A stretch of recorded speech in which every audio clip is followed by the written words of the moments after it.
عليكم ورحمة الله وبركاته.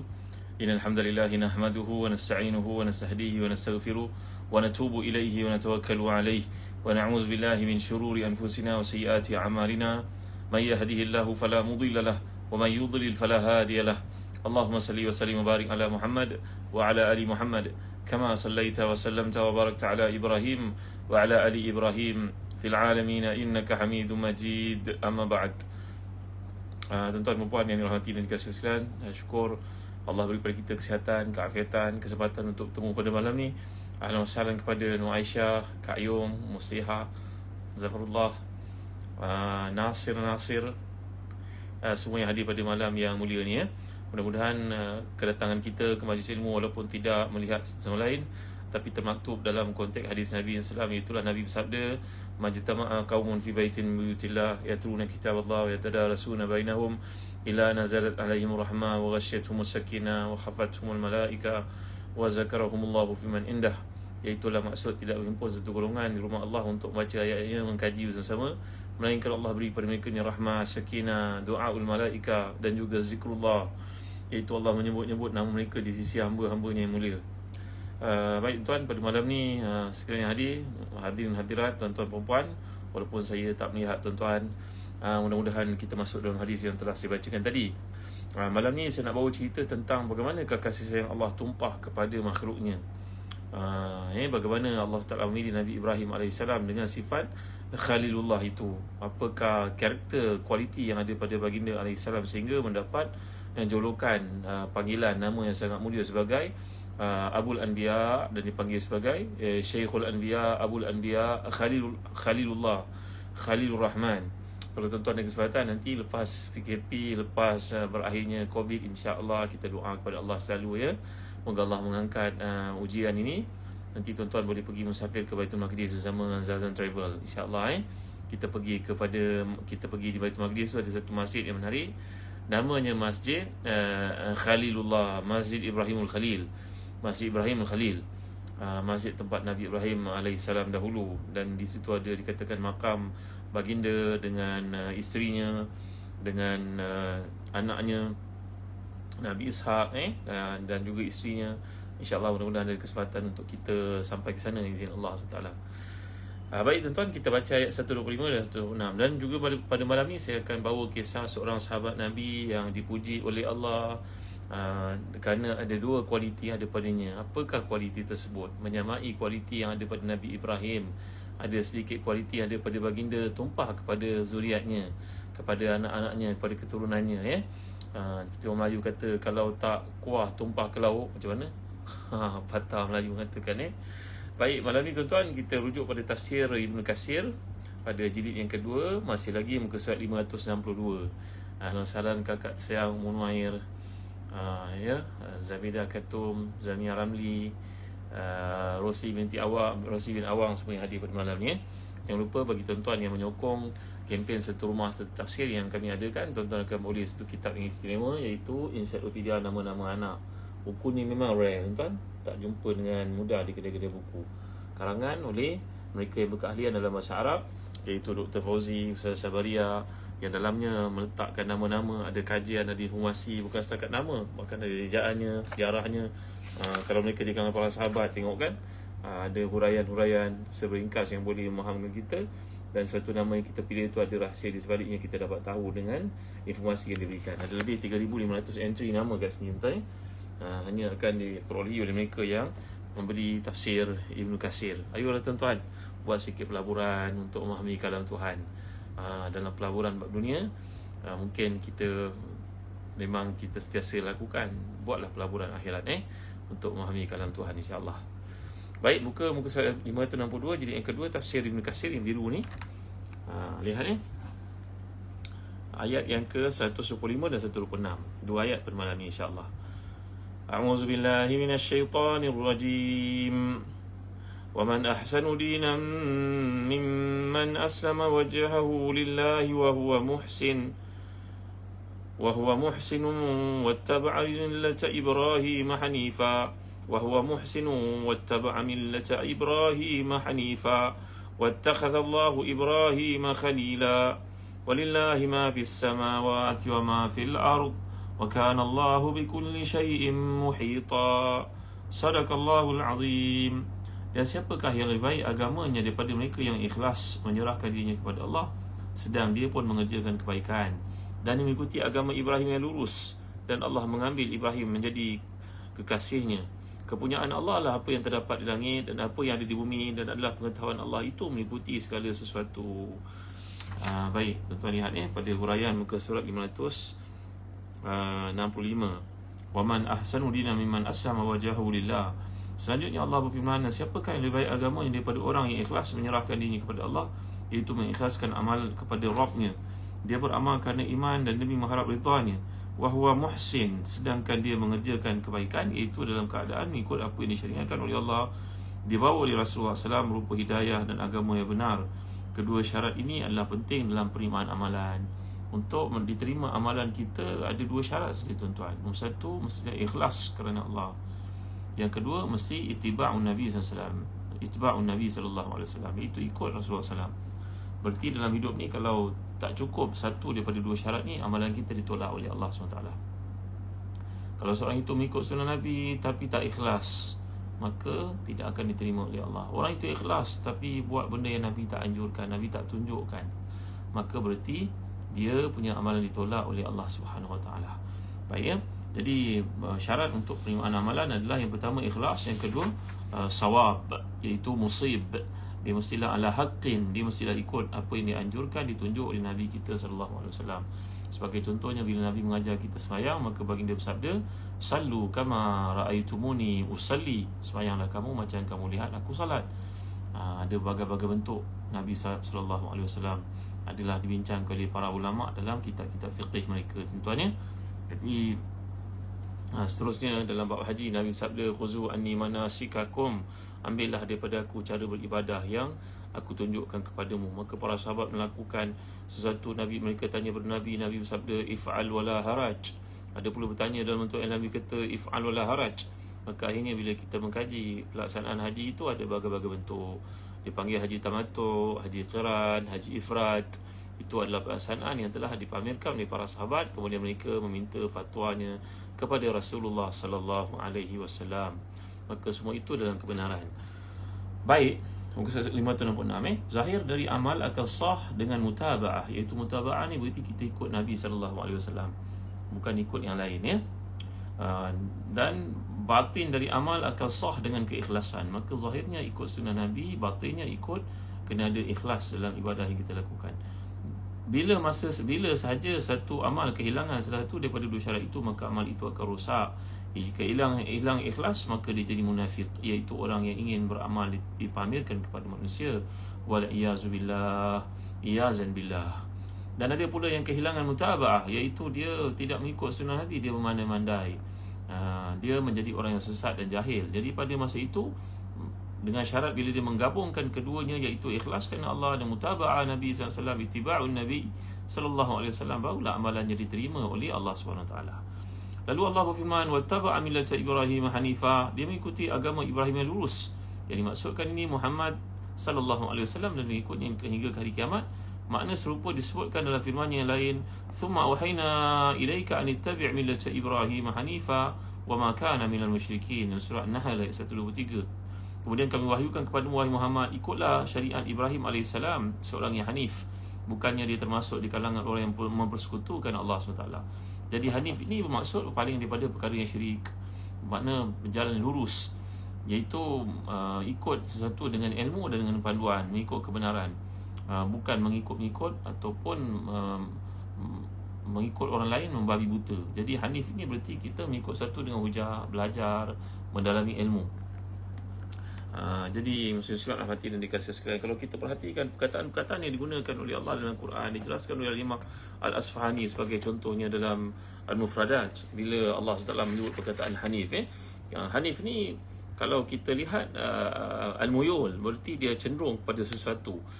An yamil ila jihatin, iaitu digunakan untuk menggambarkan tapak kaki dan juga kecondongannya kepada tapak kaki pasangannya. Ya, jadi yang kanan condong kepada yang kiri condong kepada kanan. Kalau kita tengok jari kaki kita, tapak kaki kita Allah jadikan. Jadi dengan berdirinya itu kita menjadi tegak, tuan-tuan yang boleh sekalian.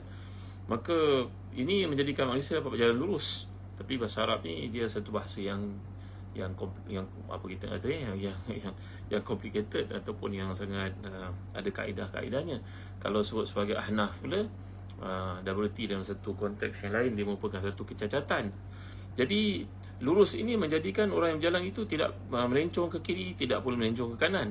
Jadi ajaran Nabi Ibrahim ini adalah hanif, tidak bengkok, iaitu mustaqim, di atas garisan yang lurus. Baginda tidak memihak kepada gaya hidup orang Yahudi dan tidak pula memihak kepada gaya hidup orang Nasara. Kerana kita jangan lupa kata Imam Al-Yukai dalam tafsirnya Nazmul Durar, bahawa perhubungan ayat ini, episod ini dan episod yang lalu, kata beliau, ni satu kelebihan yang ada pada kitab tafsir Nazmul Durar oleh Imam Al-Yukai. Imam Al-Yukai dalam kitab beliau menghubungkan surah dengan surah, ayat dengan ayat, kaitan satu ayat dengan yang lain.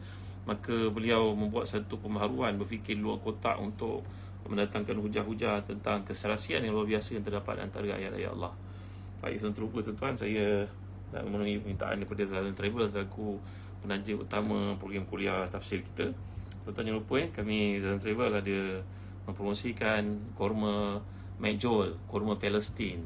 Tengok tuan, besar jari saya. Kita dah belajar Fatil, dah belajar Khitmir, dah belajar Naqir kan. Inilah korma, pada sebiji korma. Jangan lupa tuan esok hari Khamis merupakan hari ke-15 Jamadil Akhir.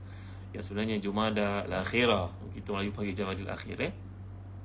Lepas ni kita akan masuk bulan Rajab, Syaban dan Ramadan. Marilah sama kita berpuasa, puasa sunat dan ambillah sunat Nabi SAW. Bagian Nabi makan yang sederhana, bolehkan baginda bertahan lama. Antaranya korma Mejol ni besar.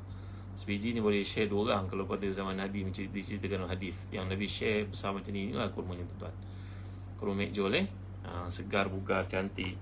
Tuan-tuan boleh dapatkan 500 gram, 1 kilo tuan-tuan akan dapat sebuah buku hadiah amalan pemakaran Nabi SAW daripada Sahih Bukhari karangan penulis bestseller buku kenali Rasul kita Muhammad SAW, iaitu Syekh Ustaz Aban Anan Fadil. Jadi tuan-tuan dapatkan kurma Mejol. Tengok saya buka ni, Allah dalamnya menyelerakan, tengok. Subhanallah. Harganya masih lagi RM100. Nanti masuk bulan 2 harganya dah meningkat jadi RM120 sekilo tuan-tuan. Maka dapatkan sekarang. Stok masih ada. Nanti lepas bulan 2 harganya dah naik daripada RM100 jadi RM120. Maklumlah zaman sekarang menyaksikan pekerja susah nak diperolehi, perjalanan memerlukan delivery. Dengan suasana PKP banyak keterbatasan dalam pergerakan. Dapatkan sekarang tuan-tuan. Stok yang ada sebelum masuk bulan 2 ni harganya masih lagi RM100 sekilo. Nanti lepas bulan 2, start dari bulan 2 ke atas, harganya jadi RM120 sekilo. Begitu juga bagi tuan-tuan yang minat untuk dapatkan ajwa. Kami juga ada korma ajwa Madinah. Ini korma ajwa Madinah. Tuan-tuan dapatkan 500 gram, 1 kilo, 250 gram. Begitu juga tuan-tuan dapatkan 1 kilo akan dapat hadiah buku amalan pemakanan Nabi kita SAW. Dapatkan tuan, untuk kita, untuk ibu ayah kita, untuk adik-adik kita yang utamanya rajin berpuasa pada bulan-bulan pilihan ni.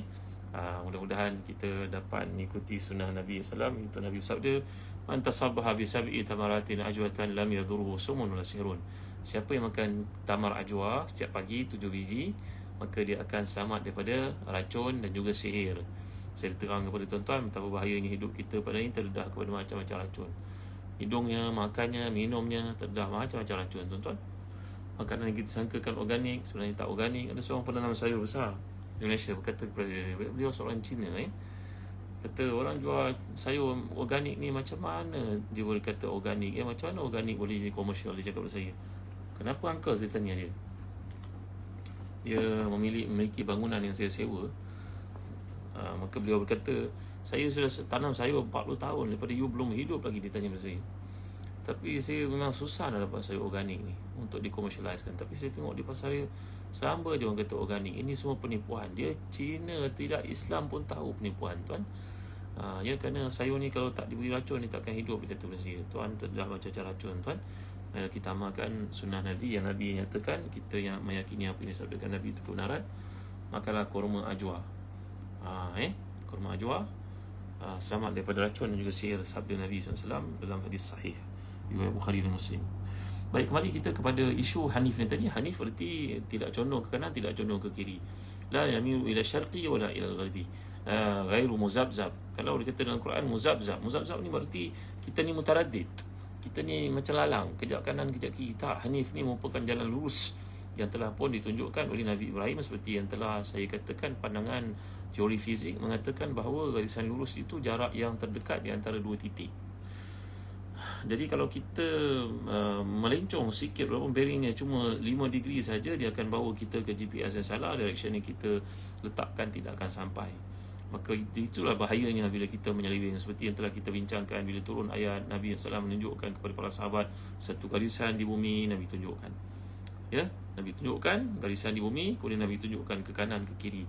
Ke kanan ni nampak macam baik, tapi membawa kau ke jahanam juga. Ke kiri lagi lah jalan-jalan yang buruk. Yang betul lah garisan lurus yang kau ikut ni kehidupan kau berakhir dengan kematian. Maka pastikan GPS kamu benar. Itu yang boleh kita fahami daripada peringatan Nabi kita SAW. Jadi sebenarnya bila kita perhatikan ayat ini, tuan-tuan, Allah SWT telah milih Nabi Ibrahim dengan perkataan wattakhadallahu Ibrahim khalila. Allah telah memilih Nabi Ibrahim itu menjadi khalilnya. Jadi Ibrahim menjadi kesayangannya, kekasihnya. Ini merupakan dorongan untuk mengikuti Nabi Ibrahim kerana baginda merupakan imam. Inna Ibrahim kana ummatan qanitan lillah syakira li an'umihi ijtabahu wa hadahu ila siratal mustaqim. Allah menjelaskan bahawa pada Ibrahim itu terdapat kualiti satu umat yang ramai. Kalau kita bayangkan dalam satu golongan manusia, ada yang merupakan orang bijak, ada merupakan orang businessman, ada merupakan profesional, maka kualiti-kualiti itu berkumpul pada seorang manusia, iaitu Ibrahim alaihissalam. Maka dengan sebab itulah Allah SWT telah menjadikan dia muqarrab. Muqarrab berarti Allah telah mengambilnya menjadi khalil kepada Allah SWT. Jadi dia, baginda alaihissalam, telah mencapai darjat khullah. Khullatun ini merupakan darjat kecintaan yang paling tinggi, yang tidak akan mungkin dicapai melainkan dengan banyaknya kualiti ketaatan dan pola bertindak seperti yang dikehendaki oleh Allah SWT untuk manusia Nabi seperti baginda alaihissalam. Jadi Allah menjelaskan Nabi Ibrahim ni telah diuji dengan banyak ujian. Wa izibtala Ibrahim rabbuhu bikalimatin fa'atammahun qala inni ja'iluka linnasi imama qala wa min dhurriyyati qala la yanalu ahadiz zalimin. Ingatlah ketika kami berfirman pada Ibrahim AS, kami menguji engkau dengan bagai-bagai ujian, maka semuanya dilalui oleh Ibrahim dengan kejayaan yang cemerlang sekali. Lalu Allah SWT telah berfirman padanya, aku akan jadi engkau ini pemimpin kepada manusia. Jadi ayat ini memberi berkaitan tentang kita menyerahkan wajah kita. Bagaimana ayat ini, wa man ahsanu dinan mimman aslama wajhahu lillah. Seperti kita menyerahkan diri kita, menyerahkan wajah ni berarti menyerahkan seluruh jiwa raga kita kepada Allah SWT. Seperti mana Nabi Ibrahim, kita nak mengikuti Nabi Ibrahim alaihissalam. Jadi wajah ni kalau kita lihat di sudut bahasa Arab, ia merupakan bahagian yang paling menonjol di luar sisi manusia. Wajah. Kalau kita nak tahu orang tu susah ke orang senang ke, kita lihat pada wajahnya pun kita dah tahu. Wajah yang tenang, yang gembira tu lapang hati, tenang hati. Dan kadang-kadang kalau kita bercakap pun sampai kepada hujung telefon, wajah yang gembira itu sampai kepada orang yang mengangkat telefon. Jadi banyaklah senyum lah tuan-tuan. Nak angkat telefon tu tengok cermin. Utamanya kalau kita ni bekerja di bahagian yang crucial, bahagian-bahagian yang vital dalam kementerian dan sebagainya. Jangan lawan telefon, buat tak minat je nak jawab. Tu kan ibadah tuan-tuan. Jadi yang paling jelas sekali, wajah ini menterjemahkan tentang identiti diri kita sebenarnya.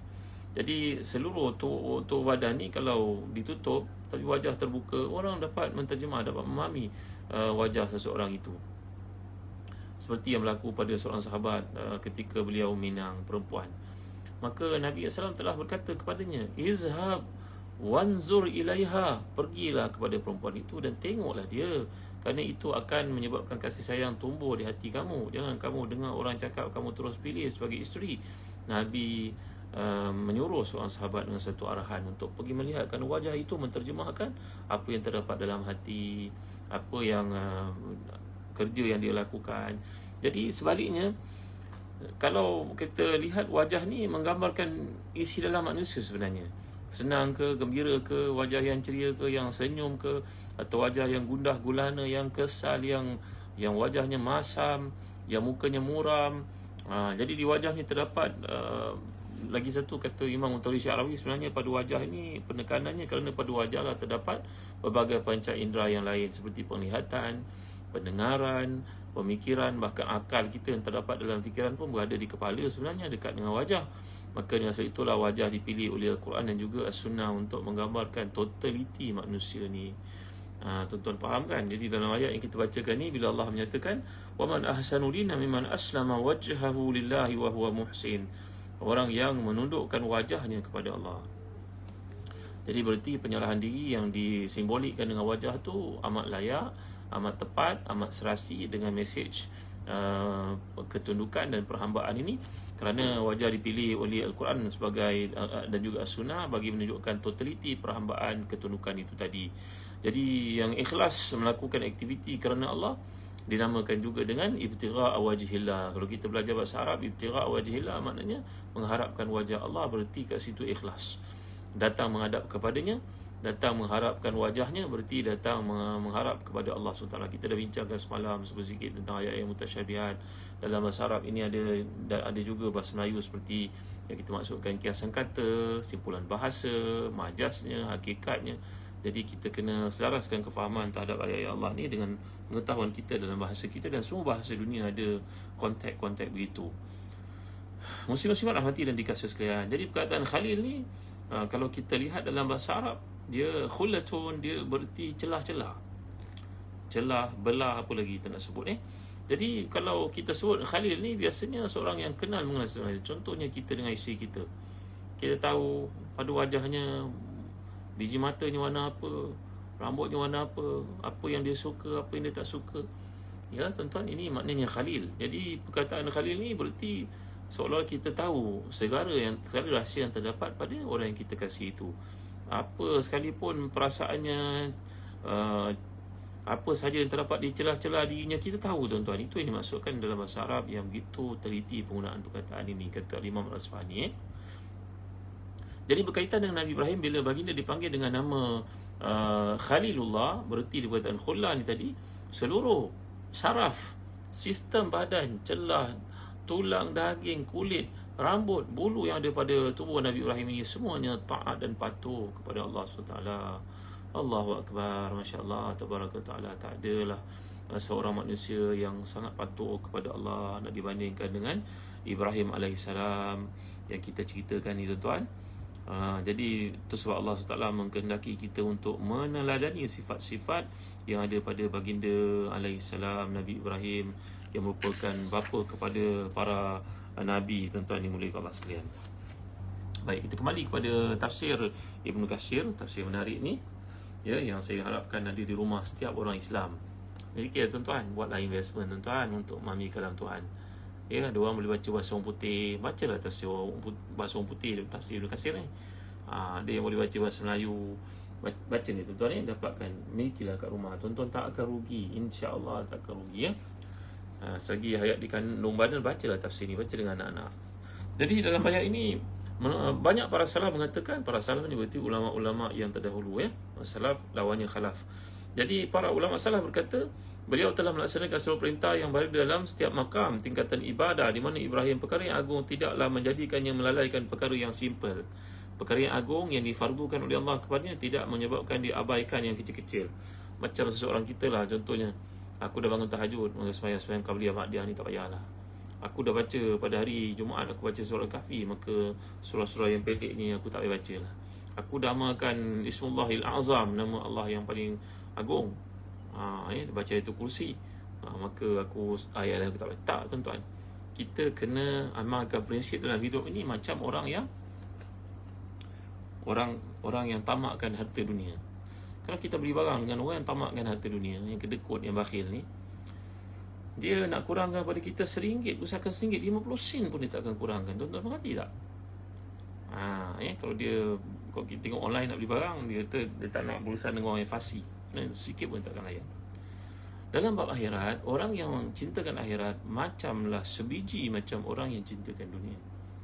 Kan itu bila tuan-tuan baca kisah para salafus salih, tuan-tuan akan kagum luar biasa. Penghormatan mereka kepada hadis sebagai contohnya. Madai saya bawa satu cerita je tuan-tuan.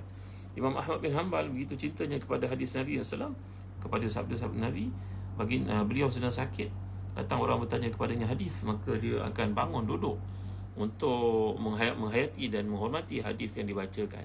Orang kata kepadanya, Tuan Guru sakit, baring tak, aku prefer untuk duduk bila mendengar sabda Nabi SAW. Bagi dia itu satu ibadah, tuan-tuan yang mulia Allah sekalian. Imam Malik, Imam Daril Hijrah, yang dikatakan imam bumi penghijrahan Nabi itu, yang dikatakan tidak memakai sepatu di Madinah sepanjang hidupnya kerana menghormati yang bersemadi di bawah bumi Madinah itu, iaitu Rasulullah SAW. Imam Malik, orangnya putih, segar, tinggi, bajunya putih, pakaiannya wangi, tuan ya. Setiap kali kalau nak menyampaikan hadis, dia akan memakai wangi-wangian, duduk di tempat yang tinggi dan berkata, aku bukan nak engkau hormat pada aku, tapi aku nak engkau menghormati apa yang keluar daripada mulutku, iaitu sabda-sabda Nabi SAW. Allahu Akbar, Masya Allah. Ini mereka pemilik Sunan Abi Daud, Al-Imam Abi Daud As-Sijistani. Dikatakan bila beliau berada di seberang sungai, tiba-tiba mendengar seorang bersin di seberang sana, beliau sanggup untuk menyewa sebuah perahu bagi membawanya pergi ke seberang sana dan bertanya kepada orang bersin tadi, apakah engkau mengucapkan Alhamdulillah dengan sebab bersinmu? Orang itu menjawab, ya. Sekarang aku jawab, Yarhamukallah. Maka dijawab balik semula, Yahdikumullahu yuslih balakum. Kita ni kalau orang bersin, dia mengucapkan Alhamdulillah, kita jawab pada dia, Yarhamukallah. Dia jawab daripada kita, Yahdikumullah wa yuslih balakum. Allah beri pada engkau hidayah, Allah memperbaiki diri kamu. Begitu. Maka Imam Abu Daud ini sanggup untuk menyeberangi sungai semata-mata untuk bertanya orang itu, engkau mengucapkan Alhamdulillah atau tidak, untuk dia menjawab yang ada dalam hadis Nabi, supaya mengucapkan ya rahmukallah. Bagi kita apa benda simple, benda-benda kecil macam ni engkau ambil berat. Kerana ahli akhirat, tuan-tuan, perspektifnya dia tidak mahu rugi walau sesin pun bahagian akhiratnya. Macamlah ahli dunia yang cintakan dunia dan bimbang akan hilang daripada luput satu kelebihan dalam pengumpulan harta ni tadi. Saya harap tuan-tuan faham apa yang saya maksudkan. Memanglah tuan-tuan, memahami Al-Quran ni tiada nikmat lebih besar daripada nikmat memahami Al-Quran. Seperti kata Syekh Qutb rahimahullah, la ya'rifuha illa man zaqaha. Tak ada orang yang mendapat nikmat lebih besar daripada orang yang memahami Al-Quran. Allahumma ja'alna minhum. Allahumma jama'na wa iyahum fi maq'adi sidqin inda malikin muqtadir. Ya Allah, ya Tuhan kami ingin baca Quran kami memahami setakat yang kami faham. Ajarlah kami untuk memahami lebih mendalam tentangnya, dan ajarlah kami untuk hidup mati bersama-sama dengan kalam-Mu yang hebat, ya Allah. Baik tuan-tuan, kembali kepada kisah Nabi Ibrahim ini. Jadi apa yang disebutkan oleh Allah di sini, banyak para ulama salaf berkata baginda telah melaksanakan semua perintah, semua makam ibadah.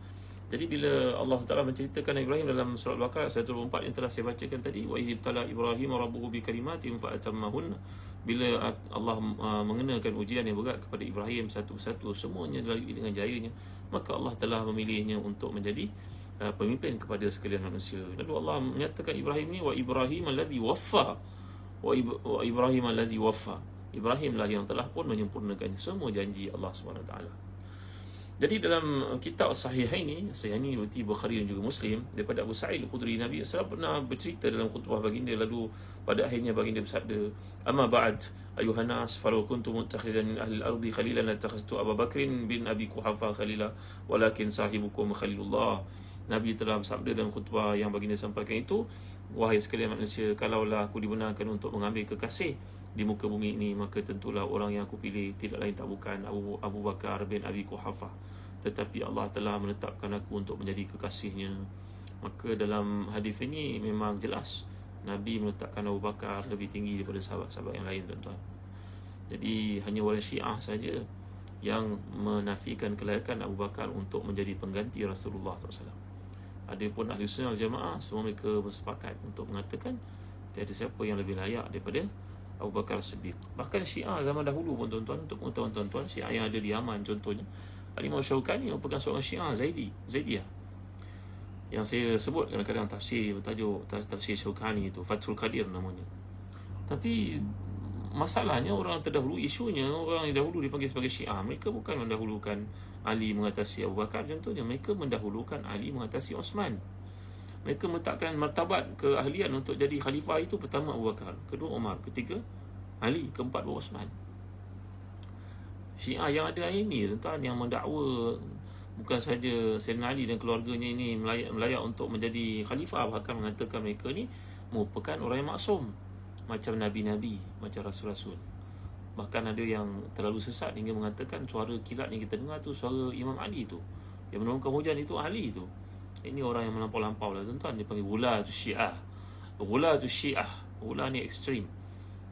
Ya tuan-tuan yang mulia kasihan, di mana ada Syiah, bila Syiah dibenarkan berkuasa, mereka akan bunuh orang Sunni. Itu memang pasti. Semua terbukti banyak tempat. Akan di negara kita yang Syiah ni hanyalah golongan minoriti yang sedikit. Kononnya mereka mendakwa bilangan mereka ratusan ribu, sebenarnya berapa puluh ribu pun tak sampai. Mereka sanggup untuk menyampaikan berita fitnah terhadap orang Islam dengan menerbitkan jurnal di Singapura untuk mengatakan bahawa orang-orang yang berlawanan pendapat dengan mereka ni kononnya Wahabi, mereka ni merupakan orang yang menghalalkan darah orang Islam. Ini Syiah pendusta tuan, pembohong. Syiah ni merupakan golongan yang memang banyak mewujudkan banyak konspirasi dan kejahatan kepada orang Islam. Untuk pengetahuan tuan-tuan, pastikan anak-anak kita ni tidak berkahwin dengan orang Syiah. Pastikan anak kita cenderung kepada Syiah. Pastikan anak kita memahami kelebihan Ahlussunnah dan para sahabat tuan-tuan dimuliakan Allah sekalian. Jadi menceritakan tentang kualiti yang ada pada Ibrahim AS ini, Nabi SAW telah bersabda bahawa kenapa kamu hairan melihat Khulla ataupun Ibrahim dipanggil sebagai Khalilur Rahman, Khalilullah, dan kemudian Nabi Musa dipanggil sebagai Kalimullah, dan aku dipanggil sebagai Ru'ya. Ru'ya maknanya Nabi telah pun melihat Allah SWT dalam peristiwa Isra Mi'raj. Ini pandangan sebagian besar daripada para ulama. Sebagian lain menafikan, mengatakan bahawa Nabi melihat Jibril AS dalam bentuknya yang asal. Ini ada dua mazhab penjelasan para ulama dalam konteks melihatnya Nabi SAW ketika berada dalam Isra' dan juga Mi'raj. Mi'raj ke langit maksudnya. Jadi dalam hadis ini riwayat Al-Hakim dalam Mustadrak, dan beliau berkata hadis ini sahih, menepati syarat Bukhari dan juga Muslim, bahawa Nabi bertanya, adakah kamu hairan melihat Ibrahim diberi pangkat Khalilullah, Musa diberi pangkat Kalimullah, dan aku diberi pangkat yang melihat Allah Subhanahu Wa Taala. Demikian juga diriwayatkan oleh para sahabat yang lain seperti Anas bin Malik, para tabi'in dan juga para a'immati as-salaf dan juga khalaf. Kemudian datang ayat yang ke-126 dalam perbincangan kita malam ini tuan-tuan, dan dengan ini kita akan menutup tirai perbincangan tafsir pada malam ini. Allah firman, walillahi ma fis samawati wa ma fil ardh wa kana Allahu bikulli syai'in muhita. Hanya milik Allah lah yang terdapat langit dan bumi, dan Allah itu maha berkuasa, maha meliputi segala sesuatu. Berkenaan dengan perkara ini, kata Imam Ibn Katsir, seluruhnya adalah kepunyaan Allah, hambanya dan ciptaannya. Allah lah mengatur semua. Tidak ada yang mampu menolak apa yang ditetapkan. Tidak ada yang mampu membatalkan apa yang diputuskan. Dia tidak tanya pada apa yang mereka lakukan. La yusalu amma yaf'alu wa hum yusalun.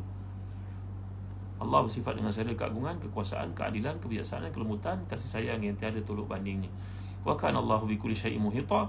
Dia pengetahuannya meliputi segala sesuatu, ilmunya menjangkau semua itu, tidak ada tersembunyi sedikit pun apa yang ada pada hamba-hambanya, dan tidak tersembunyi dari ilmunya satu sebesar zarah pun terdapat langit ataupun di bumi yang tersindung daripada pengetahuannya. Kenapakah ayat ini datang selepas penceritaan tentang Ibrahim AS dipilih sebagai kekasih Allah? Kata Imam Al-Bukhari dalam tafsirnya Nazmul Durar, dan juga itu juga Imam Ibn Ashur tafsirnya Tahrir Tanwir, seolah-olah nanti akan timbul dalam benak pemikiran sesetengah manusia, segelintir manusia untuk berkata, biasanya orang cinta kepada seseorang kerana kepentingan tertentu.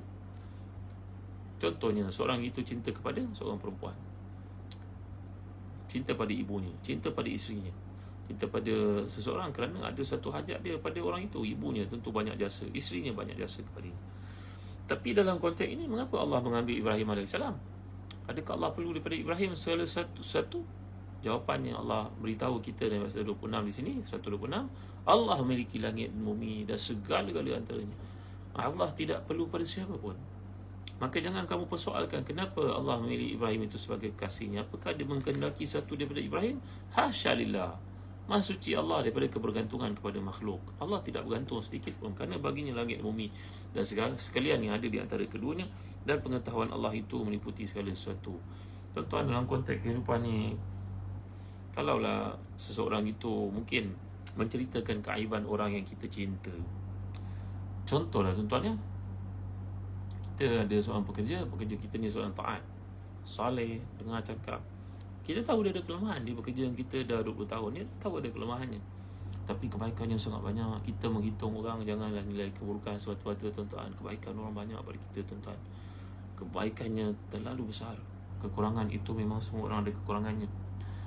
Saya pernah cerita pada tuan-tuan bagaimana Rasulullah membangunkan jiwa kepimpinan dan diri para sahabat. Rasulullah tidak pernah menafikan keahlian kepimpinan yang daripada Khalid Walid, walaupun beliau ada kelemahan dari sudut yang lain. Nabi tak pernah pun meng-highlightkan kelemahan yang daripada Abu Bakar pada Umar Khattab radhiyallahu anhu. Kerana kehebatannya, kepimpinannya tidak ragu sedikit pun. Semua orang ada kelemahan, tuan-tuan. Jadi kalau kita dalam kehidupan pada hari ini, kita mungkin mempunyai seorang pekerja yang baik, yang taat, yang saleh, yang dengar cakap, dia ada kelemahan, kita tahu. Sebagaimana kita tutup kelemahan dia, Allah pun menutup kelemahan kita. Tapi ada seorang datang pada kita untuk memberitahu kelemahan-kelemahan. Apa tujuan dia beritahu kelemahan yang ada pada pekerja kita, tuan-tuan? Adakah untuk menggugat rasa cinta, advantage yang kita berikan kepada pekerja yang setia, atau apa sebab sebalik perkara tersebut? Jadi dalam kehidupan ada ruang untuk orang mengadu domba seperti itu, tuan-tuan. Ada ruang untuk orang membawa bicara yang tidak enak didengar kepada mungkin bos ke, mungkin suami ke, tentang isterinya ke, yang tujuannya untuk memecah belahkan kita. Jadi di sini Allah dah beritahu daripada awal, kamu jangan cerita sedikit pun keaiban yang ada pada Ibrahim, kerana Allah menyatakan wa kana Allahu bi kulli syai'in muhita. Aku mengetahui segala-galanya, tidak ada keperluan untuk kamu mendakwa bahawa Ibrahim ini sebahagian daripada kamu, wahai orang Yahudi, dan tiada peluang untuk kamu untuk mengatakan Ibrahim itu sebahagian daripada kamu, wahai orang Nasara. Maksudnya begitu, tuan-tuan. Jangan kamu kabarkan kepada aku sedikit pun tentang kecenderungan Ibrahim kepada cara hidup kamu yang sesat. Jadi ini maksud kata Allah Taala dalam kesaksian yang ada di sini. Masya Allah, tabaraka wa ta'ala, subhanallah. Setiap kali saya baca tafsir ini, saya rasa iman saya bertambah, tuan-tuan. Dan saya yakin tuan-tuan membaca tafsir, baca Al-Quran, iman tuan-tuan akan bertambah. Bacalah Al-Quran, tuan-tuan. Bacalah tafsiran, bacalah sekurang-kurangnya terjemahan. Dapat baca tafsiran, satu nikmat daripada Allah. Dan saya iman tuan-tuan akan bertambah, tuan-tuan. Amat benar kata-kata Sayyidina Umar Khattab radhiyallahu anhu, kunna naqra'ul Quran fazdadna imanan. Kami baca Quran, kami bertambah iman. Kerana setiap ayat yang dimaksudkan oleh Allah itu punya berkaitan yang sangat luar biasa, kesaksian yang sangat luar biasa. Ia bukan kebetulan, tuan-tuan. Dalam kata-kata kita yang mungkin orang kagumi, mungkin kata-kata itu terlepas, kebetulan tercakap kataan itu. Orang bagus bahasa dia. Kalau dia cakap very influential, orang cakap. Tapi kebetulan yang kita tak jangka yang Allah beri. Tapi kata-kata Allah ni tak ada satu pun kebetulan, tuan-tuan, kalau kita menghayati kesaksian yang ada itu. Dan dalam kesempatan ini juga saya cerita kepada tuan-tuan tentang seorang sahabat yang mulia, yang juga dicintai oleh Allah dan Rasulnya. Ramainya manusia seperti itu, tuan. Kadang-kadang orang kita lihat keliling kita tak punya apa-apa, tapi kedudukannya jauh lebih tinggi daripada orang yang kita lihat hebat, dipuji orang di sana sini, tuan-tuan. Janganlah kita menghukum orang pada penampilan zahir untuk menafikan kebaikan dan ketakwaan yang Allah letakkan pada orang tertentu di kalangan wali-walinya. Satu hari Nabi SAW didatangi oleh satu kabilah daripada satu tempat yang jauh dari daerah yang pada ini mungkin dipanggil sebagai Bahrain, Oman, daerah itu, tuan-tuan. Daripada kabilah namanya Abdul Qais. Kabilah ini sebelum itu telah datang seorang daripada ahlinya ke Madinah dan dimasuk Islam, namanya Munzir bin Hibban. Dia kemudian balik, isterinya melihat perubahan padanya. Dia mandi, dia angkat sembahyang, dia tunduk, sujud. Apa dia buat ni? Maka isteri berkata kepada ayahandanya. Maka ayahanda yang merupakan bapa mentua pada lelaki ni bertanya, apa kau buat ni nak? Ayah mentuanya seorang yang sangat hebat, dikagumi sebelum Islam lagi. Bila melihat menantunya itu beriman dengan Allah dan Rasulnya SAW, lantas dia mengajak kabilahnya untuk pergi berjumpa dengan Nabi SAW. Kabilahnya ramai, tuan-tuan. Bayangkan datang dari Bahrain, jauh ke Madinah, berapa ribu batu itu, tuan-tuan.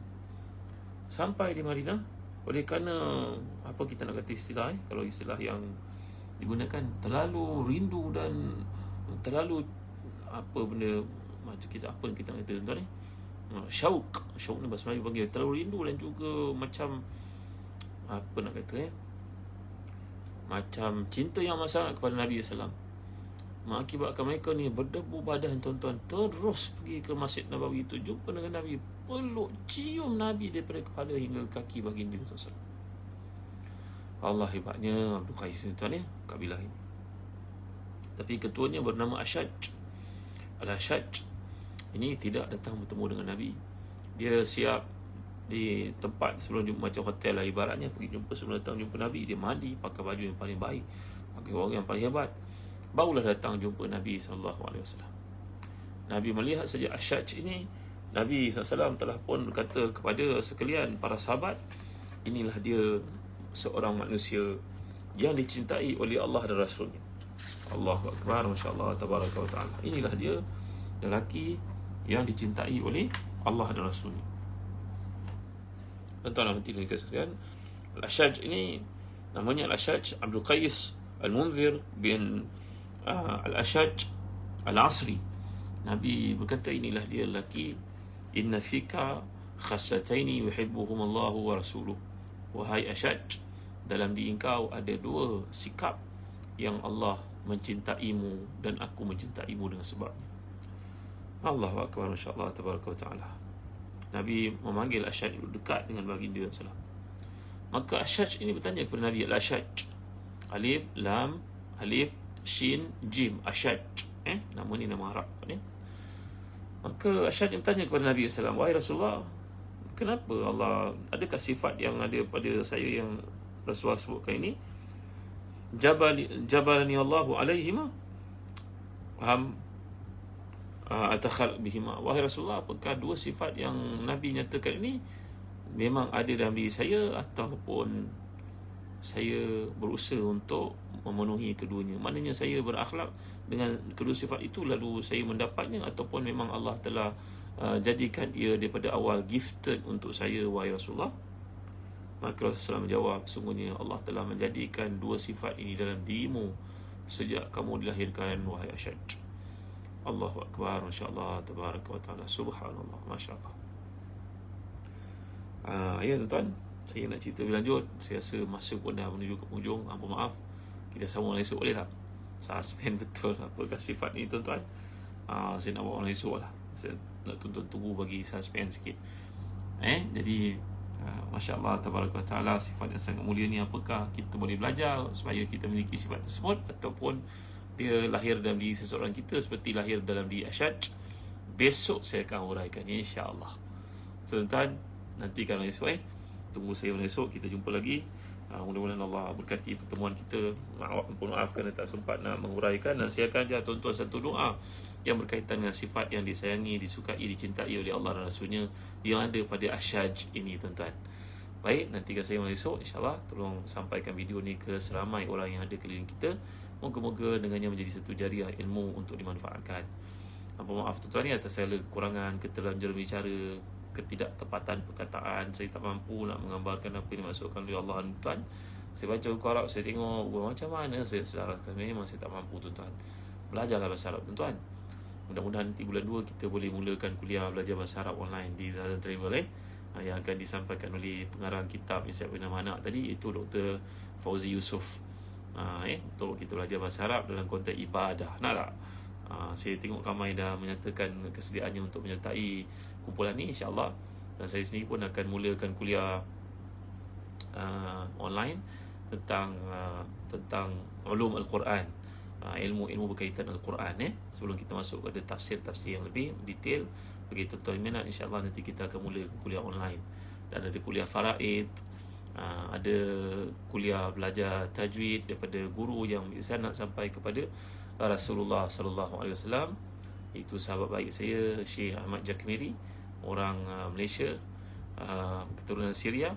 InsyaAllah kita akan mulakan kuliah-kuliah lain ni bagi tuan-tuan yang minat, tuntutlah ilmu tuan-tuan dari buayan ke liang lahat seperti dikatakan pepatah Arab. Baik tuan, setakat ini saja dulu. Terima kasih. Andai tuan-tuan ingin melakukan ibadah akikah dan kurban pada musim kurban yang akan datang, beberapa bulan yang akan datang, tuan-tuan boleh lakukan di Zazan Travel. Kerana kami mempunyai kontak yang baik dengan Syria, dengan Yaman, dengan Mekah, dengan Sudan, bahkan di Mongolia ada orang Islam yang memerlukan juga, kita adakan di sana bagi tuan-tuan yang minat. Ya, mudah-mudahan segala kerja yang kita lakukan diterima oleh Allah dan makan pada saudara-saudara kita yang susah. Di sini pun kita ada masalah untuk perhimpunan, perkumpulan. Yang mudah-mudahan Allah mengangkat daripada kita musibah yang berlaku sekarang ni, tuan-tuan yang mulia Allah sekalian. Dan bagi tuan-tuan yang anak-anak dekat sekolah, ada kat rumah tak dapat pergi sekolah, kami di Telaga Biru menerbitkan buku-buku rujukan, buku-buku latihan, buku-buku topikal, buku-buku periksaan daripada darjah 1 sampai darjah 6, tingkatan 1 sampai tingkatan 5. Bukan saja buku bahasa Arab, malahan buku Inggeris pun ada, Maths pun ada, geografi ada, sejarah ada. Layarilah www.telagabiru.com.my. Chat keluar perkataan Telaga Biru, pergi pada main page yang utama tu, tuan-tuan akan diberitahu tentang buku-buku latihan sekolah akademik yang kami terbitkan di Telaga Biru. Terima kasih tuan-tuan atas sokongan tuan-tuan kepada kami. Terima kasih kepada guru-guru cemerlang kerana menghantar karya tuan-tuan untuk diterbitkan bersama kami. Atas keyakinan itu kami akan penuhi sedaya upaya, insya-Allah. Dan bagi guru-guru yang masih lagi memiliki buku-buku nak terbitkan bersama kami sangat mengalu-alukan. Ahlan wa sahlan wa marhaban. Sekian tuan-tuan, terima kasih sekali lagi. Jangan lupa untuk tuan-tuan dapatkan kurma terpilih daripada Palestin, namanya Medjol, dan kurma dari Madinah namanya Ajwa, yang di packingkan di Zahran Travel. Tuan-tuan boleh WhatsApp pada nombor di bawah sebagai persediaan kita untuk puasa pada bulan-bulan pilihan ni, untuk berbuka, bersahur dan sebagainya.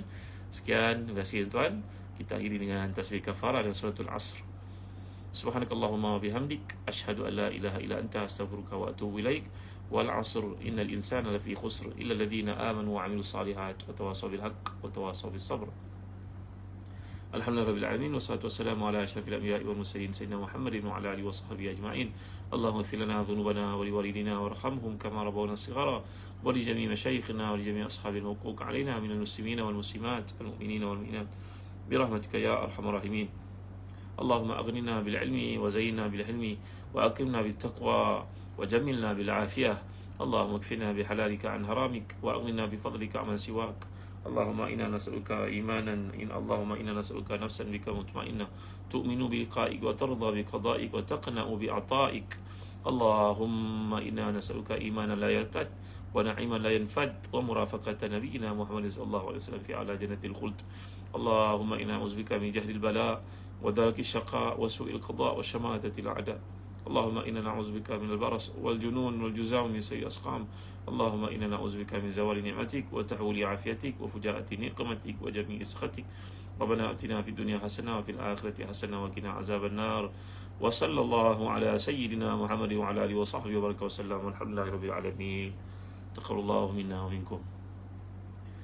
Jumpa lagi malam esok insya-Allah tuan, untuk lanjutan kisah sifat-sifat yang menyebabkan sahabat itu dicintai oleh Allah dan Rasulnya. Jangan lupa, jumpa saya malam esok. Assalamualaikum warahmatullahi wabarakatuh.